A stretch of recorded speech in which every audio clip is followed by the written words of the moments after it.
everyone, and welcome to Keith&Maude's Moderate Garden. My name is Maude and I garden in a UK coastal climate, and it's a little chilly. We're towards the end of January, and Keith is my constant garden companion. He's my cat and he's just in the back down there. So this is going to be kind of a short, well, I don't know how long the video is going to be, so if you want to watch, follow along. But I managed to pick up a few extra plants here and there. It's not anything other than a smorgasbord of odd and ends, things that I've picked up on sale. If you are not going to the garden center right now, I'd highly encourage you to. There are a lot of garden centers across the UK that are in winter sale, and there's some really good finds there. Things might not be looking prime. Of course, there are some kind of winter, spring things that are looking really good, but there's also a good opportunity to grab some perennials for the summer.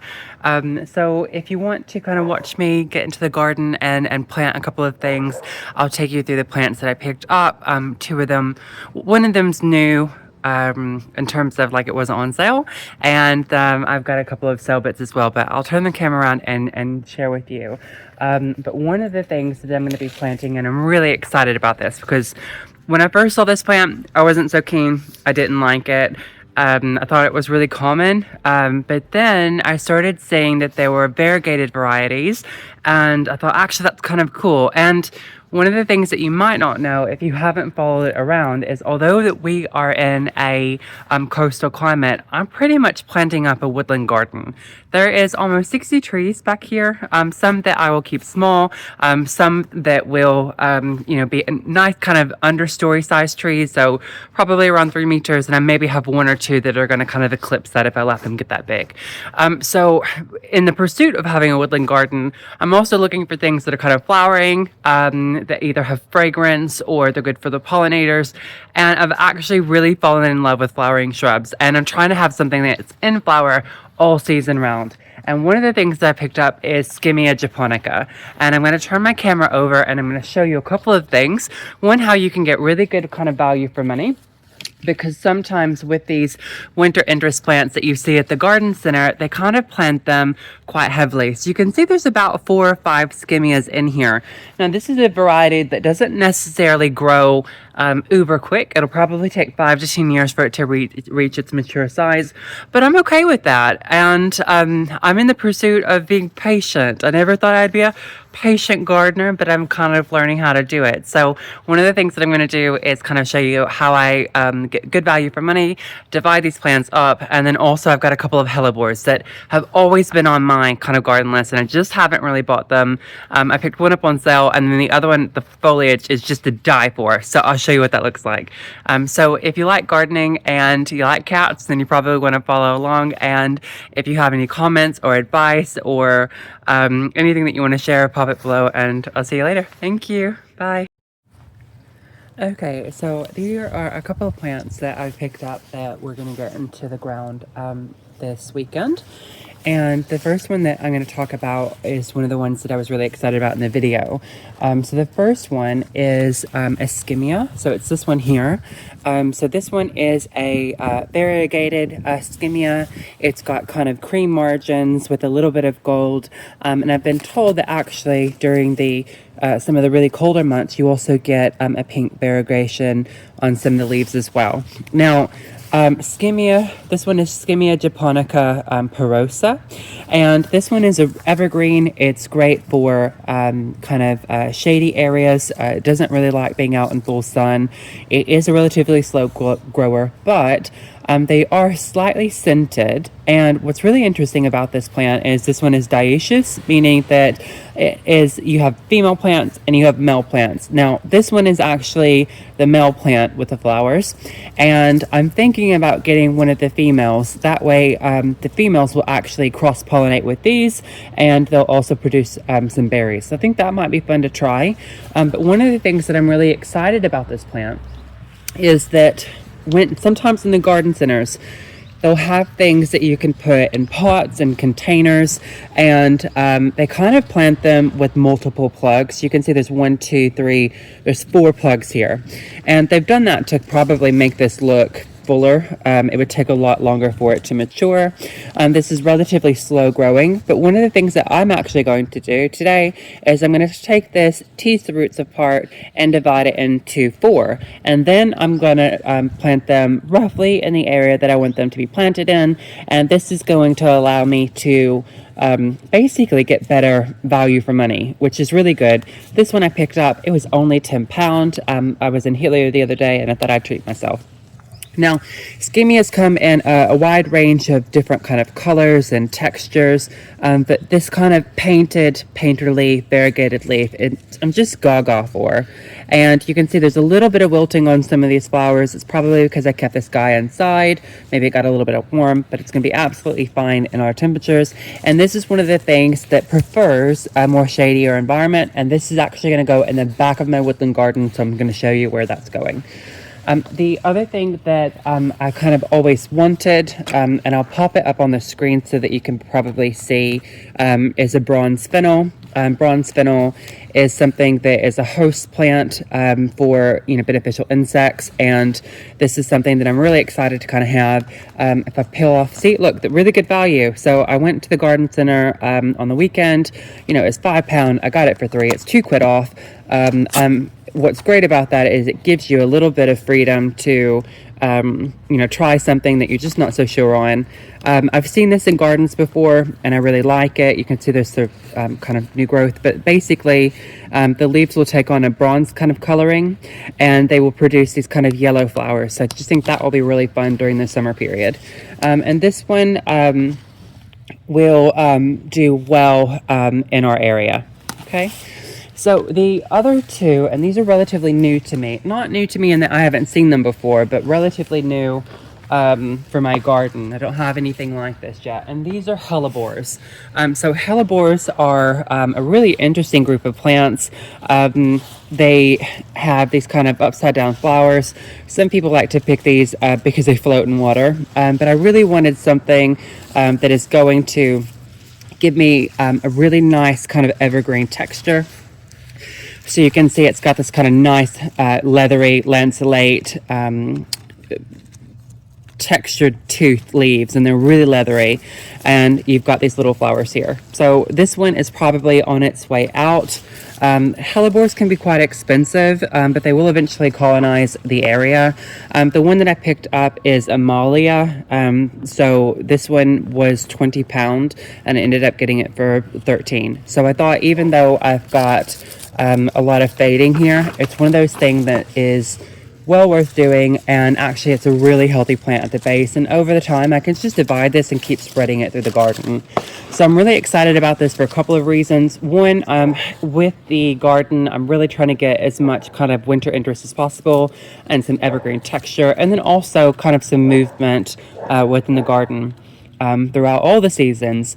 And I think this is a perfect thing to just kind of pop up, to be kind of nondescript. You won't really notice it during the kind of summer months when other things are being a little bit more proactive. But as everything starts to die down, I think this is going to look really groovy in place. Now, the last thing that I'm actually going to be planting today, which I'm quite excited about, and I've never seen this before, so I don't really know much about it. So this one is also a hellebore. It's called frostkiss, but I just absolutely love the variegated texture and color and the kind of pink stems here. I think that's absolutely wonderful. And this one, this one is just about to flower. So this is one of the ones that I did pay full price for, and sorry, not sorry, I'm absolutely glad I picked it up. So this one is called Dorothy's Dawn. So I just thought that was just such a fun name. And this one gets around about 24 inches by 24 inches or 60 centimeters by 60 centimeters. So this gets quite a sizable size to it. And also you can grow it in full shade. And this is one of the things that I'm trying to do, because I know that I'm planting a woodland garden. I know that I'm eventually going to end up with quite a lot of shade, but I don't want my shade to be boring. I want it to have movement and plants that are beneficial for the insects, and also provide me some emotional support when I'm out in the garden, kind of like looking around for a bit of a pick-me-up. So this one, I'm really excited to see the flowers. So you can see the flowers here. These aren't actually petals. I think they're called steeples, but they're really interesting, open as well, and this blush color is beautiful. But I thought this kind of contrasts with the kind of lime color, and the variegation of this kind of cooler minty color is actually going to be really fun. So if you want to see me get these in the ground and see where they are, just kind of hold on a second. I'm going to flip the camera over and we can get to planting. Okay, so one of the first things that we're going to do is we are going to divide this Skimmia Japonica. You can see, or you might not be able to see, but there's 1, 2, 3, 4, and I think I can actually separate this. And it does mean that the impact of this in the garden is going to be a lot less, impactful. But what this should allow me to do is actually get better value for money. And if I'm just patient, this is absolutely going to be, over time, over the next 4 or 5 years, a really lovely tree. And of course, I'll try to fertilize it within, the kind of spring, summer to just give it a little bit of boost. But I'm really excited about this. The first thing that I'm going to do is cover my nails. Sometimes I wear gloves, sometimes I don't. Sometimes it's easier to not wear gloves because the gloves kind of get in the way. And the second thing I'm going to do is just pop it out of its little container. The roots look really good and really healthy, and I'm just going to try to tease this apart.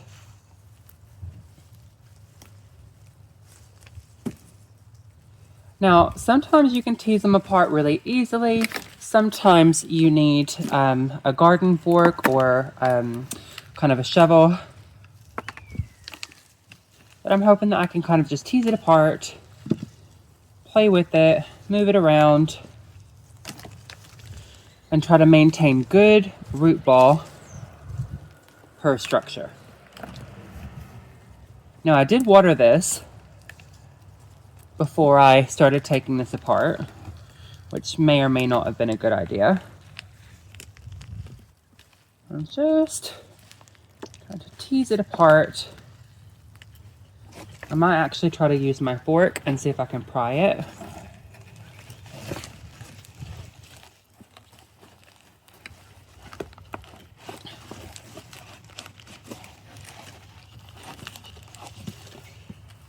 Yeah, sometimes your gloves just get in the way. Okay, we're just gonna have to deal with messy hands.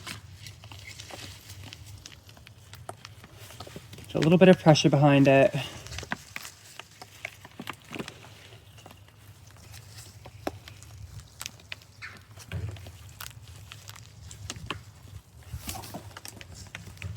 I may have had better luck just cutting through.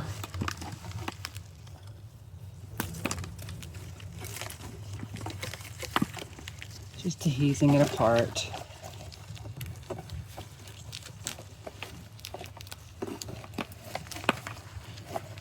I know this looks brutal, but I think it'll be absolutely fine.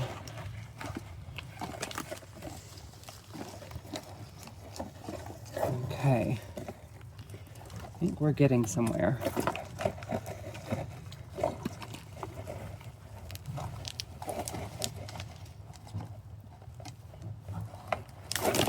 Okay, so we've got one good chunk of roots.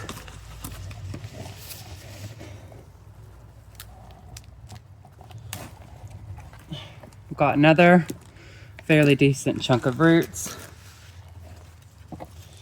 We've got 2 more. Look a little bit on the smaller side, but a good chunk of roots. I think that's going to be just fine over time. Now, I think sometimes when people divide plants, I am absolutely by no means an expert, not even close. But I know some people, when they're dividing things like this, they will kind of repot them, and they're probably a little bit more patient than I am, as you can imagine. Although I'm saying I'm trying to be patient, I'm not. Okay. It's amazing how easy this is to do. I've got a little bit of soil that was in the container, and as I dig the holes, they will go right back in. So there you have it.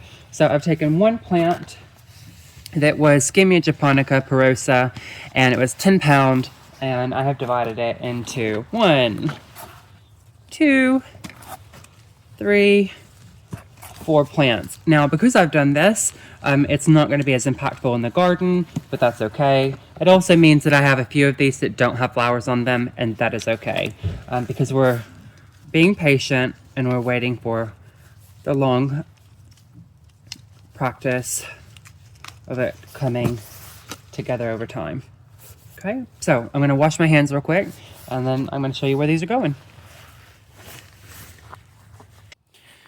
Okay, so let's talk about plant placement. So I am towards the back of what I'm calling my woodland garden. I'm so funny. It's just a strip of trees. I'm at the back of that though, and you can see how bare this is looking. I've got about 5 deciduous trees that are in this back corner. I kind of did that on purpose because I wanted more light to come through, and more light during the kind of autumn winter. But what I'm going to do is try to over time really fill in this so it's a really nice kind of dense full canopy. And there's a couple of things in here that look a little sparse, but they're just taking a bit of time to grow in. So there are some native sedges in the back. There are loads of ferns. There's a Skimmia Japonica forest flame, which is about to flower. I've got a Cotinus, golden spirit, which has dropped all of its leaves. And in the back, I've got some Taxus elegans. So those will kind of fill up and create a nice kind of dense, kind of hedgy vibe at the back. And then this looks really bare, but I do have a few things here. So I have this Amelia grandiflora kaleidoscope, which is just absolutely beautiful. I think I talked about it in my 20 plus flowering things in kind of winter, because it was still flowering up until a few weeks ago. And this is just a beautiful, lovely, vibrant, kind of evergreen color. And I've got a little piece that I broke off and I stuck it in the ground. This one's rooted and it's doing its thing. I also have a tree peony, which is just here. Is it Ito? I can't even remember what it looks like because it's never really flowered. And I don't know if that's because I've got it in too much shade or maybe I've buried it, it's settled and it's a little deeper. And then I have a couple of things. I have Leucothoe, I think this one's called Burning Love, tucked in the front. And then I'm laughing, but this is a beautiful euphorbia, and I've got quite a few of these through the garden. But I'm laughing at this one because you see where this is curling over like this? This is because this does not like to be weed on, and Keith has been weeing on this one. And I want to be really cross at him, but I can't. I also have some plumbago, which I'm just scattering some seeds. So I've got one here, one there. I planted those over, I want to say towards the end of December. It's one of the plants that I also got on sale. I've just divided it by 2, so I'm hoping that those do well. And I've got a couple of other things in this bed. I have a variegated myrtle there that I'm keeping in kind of a low doming shape. I really love this kind of blue minty color that it has. It's also variegated. Oh no, now I'm wondering if I've gotten too many variegated things. Oh well, we'll have to wait and see. And anyways, I've got another cutting that I put in the garden. So you can see, in actual fact, I've bought maybe 1 or 2 plants and I've been able to spread them through the garden, and that's perfect for me. I also have a honeywort that's just doing absolutely fabulous. So this is filling in, it's looking really good. This is pretty much evergreen for me. And then I've got a bunch of cyclamen, some parahebe, and some more cyclamen. And this here is actual wild marjoram, and I really love the flowers of this, and so do the pollinators. This could probably actually be dug up, and I have to be really careful in this bed too, because I have, oh, you can see it just here, I've got a couple of spring flowering bulbs, and I want to say this is bridal crown narcissus, which is my favorite, has a beautiful fragrance. So in the back, this is a redbud tree, by the way, and then I've got an acer, but in the back, I actually have a quercifolia hydrangea. This one's called Tara. I think it's from the Southern Living Plant Collection, and I was lucky enough to, my husband actually ordered it for me, Mr. Maude did, and I actually am so grateful because there was only one place in the UK that was selling it. It was called Hayloft. And they have some beautiful stuff, and he ordered 5 of them for me, and they come beautifully packaged. Really nice. He ordered 5 because he didn't know what the quality was going to be like. And now I think I'm going to end up with a massive hedge of hydrangeas. But these get quite large, and they also put on some nice autumn colors. So there's one there, and there's some viburnum, and there's some other things that are coming towards the back of this. So the first thing that I'm thinking, this skimmia gets probably around 40 to 60 centimeters, which is just over 2 foot, over kind of between 5 to 10 years. And the placement that I was thinking, oh, sorry, Keith. Sorry, baby, almost stepped on you. That would not be good because there wouldn't be any more Keith and Maude. It'd just be Maude. That wouldn't be good. So the placement that I'm thinking is just kind of filling in kind of a low swoop in the back of this really lovely foliage.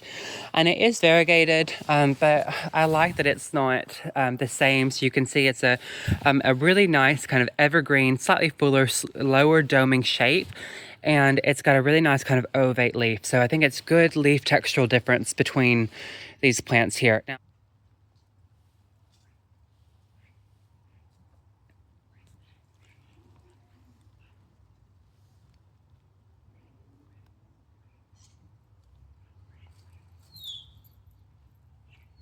but this last skimmia, let's think here, people. I think I'm going to pop this last skimmia just in the back over there. Okay, let's talk plant placement. So I'm not going to put all of it in the same area, although it is rather tempting, but most of it is going towards the back of my woodland garden, or what I'm just, well, it's a fancy way for saying it, a strip of trees. But I've got this entire strip from here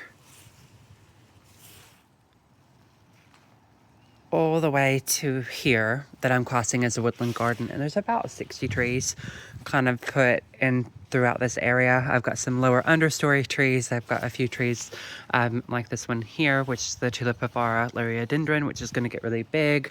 And one of the things that I wanted to do is to make sure that I'm building up a canopy, but like a forest floor of really nice textures and leaves and kind of evergreen interest, especially during the kind of winter period. So one of the things that I'm kind of thinking is to put the hellebore, which is Dorothy's Dawn, and to pop it around this section. I mean, if I had the money, I'd probably would have bought 10 of these. I just absolutely love that color. And because it's predominantly a blue foliage, it's really striking against the chartreuse of this Ogon grass. So I'm really excited to see this here, and I think that's probably a good place for it. I talked about this in some of my previous videos, and I think it was the one before this, about what, because we've just moved some shrubs around, what this is going to look like and what plants I'm putting where. So I have a plan for some of the gaps that are here, but I absolutely love just tucking that in there, and then over time I can divide it and just spread this through, and then mix in some Brennera. So I've got a little bit of Brennera that's through here as well, and just kind of mix that through, and some Pulmonaria as well, to kind of give a little bit of a cooling touch to some of the electric colors that are through here. So I'm really excited about this. I think that's going to look great. This one, I've already talked about what some of the plants are that are in this area, but let's talk about plant placement for what we bought. So the first thing that I'm going to put in is this hellebore. This one is called Amelia, and this one is going to tuck just behind this Amelia behind the Amelia, and that is because during the kind of summer months, you're not really going to notice this, and then this will just kind of pop up. The Amelia will get a little bit bigger than what it is currently, and I've got one there, and this is just kind of a nice, lovely, droopy texture, and it's on a slightly high enough embankment that when I'm sat here, or I'm walking up from the bottom of the garden, so from here, actually, I could just show you. So when I'm walking up, it's slightly elevated, so I can still see the flowers even though they're drooping. So I think that's going to be a really good placement. And then as this one gets larger, I'm just going to divide it and spread it through the garden. Really lovely. Now, the Skimmia Japonicas, I was slightly debating on whether or not I move this euphorbia in the back because it's getting a little bit too much shade. But I think actually I'm going to leave it for now because it does kind of fill in the section, and it's got a really lovely kind of red tone to it. So I'm going to leave it. And I'm going to pop the Skimmias, which are going to take probably about 5 to 10 years for them to fully mature. And this is the male variety. So this one is called Japonica perosa. And there's the one that I had, I divided it. So there's 1, 2, 3, and I've just tucked one in the back here.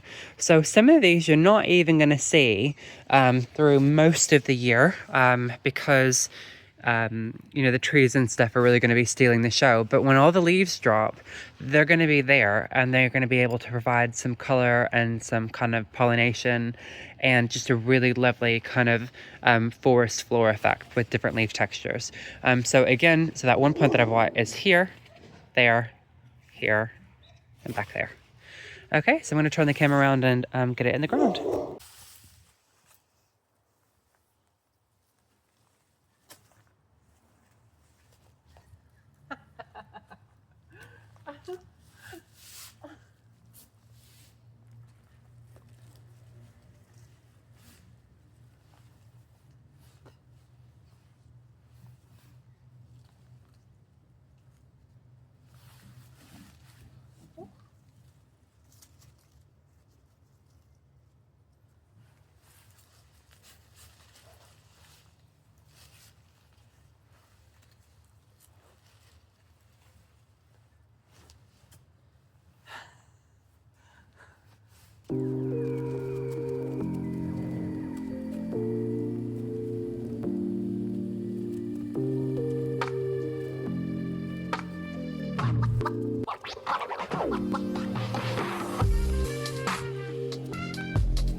Okay, so I managed to get the 4 Skimmias in, and I also managed to get the Hellebore in.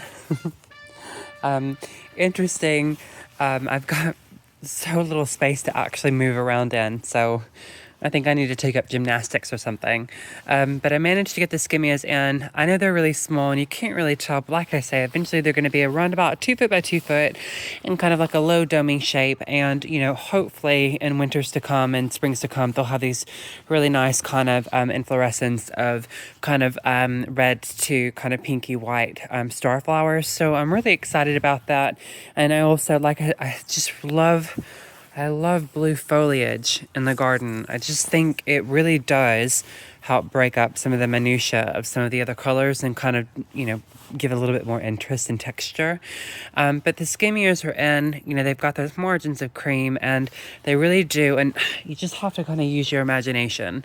But they really will, in like a solid kind of evergreen blue color, just really kind of pull your eye in and provide a bit more weight to this back section, which I'm really excited. And that blue is going to be echoed in the myrtles that are variegated, and also the cyclamen that are in the front, and also the blue star juniper that's here as well.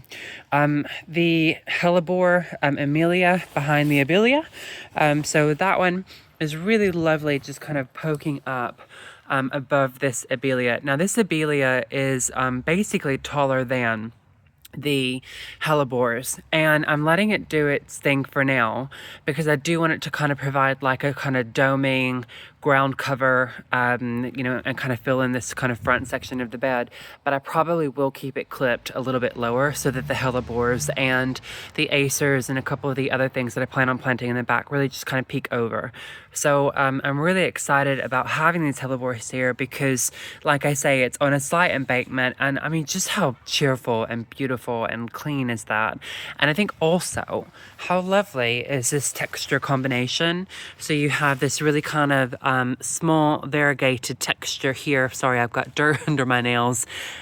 So the small variegated texture here, and then you have this kind of really nice kind of leathery, shiny, rounded tooth type texture as well. So that's really what I'm after, that this entire area just have such a nice kind of tapestry of different colors and textures. So I just think this is absolutely beautiful. So that's everything that we're doing on this side for probably a little bit. It'd just be really nice to kind of see some of this kind of fill in as well. The other reason why I want to plant this really deeply is because Keith likes to use the litter box back here sometimes, and this isn't really a place of the garden that I dig very often. However, I really kind of would love to not have to be digging like I was digging the hellebores, and he left me a surprise, so that was not fun. So I just think as well as the more that this kind of fills up, I'm also trying to plant things that I don't really have to maintain, you know, can plant them and they kind of look after themselves. So there's a lot of evergreen kind of shrubbery through here. And that's also part of the reason why that way I'm not in here compacting the soil, and I'm also letting Keith use it as he's using it.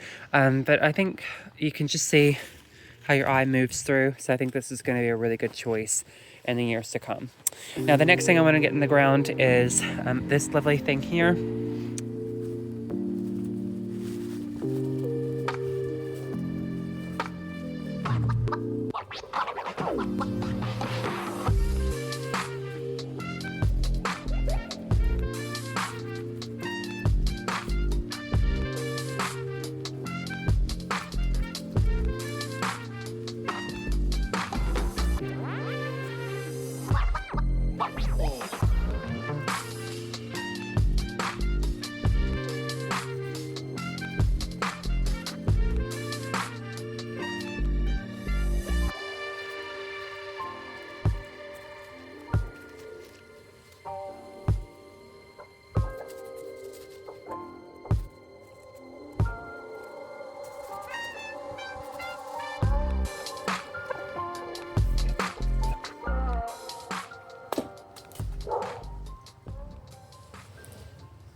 What did you throw a pine cone at me?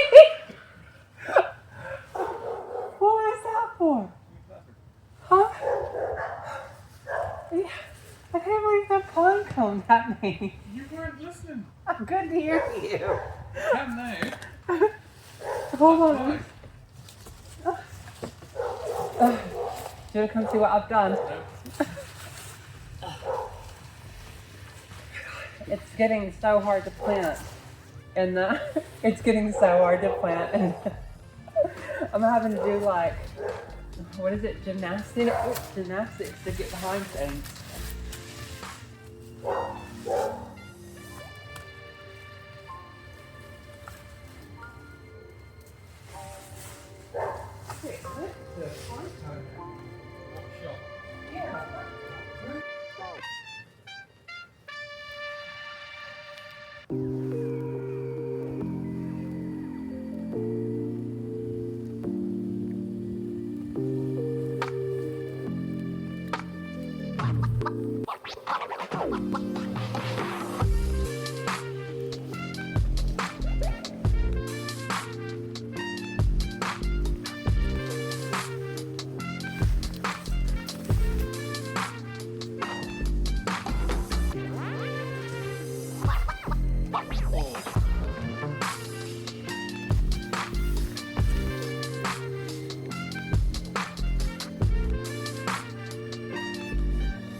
Okay, right, garden friends, this is all I'm doing today. I had a good day.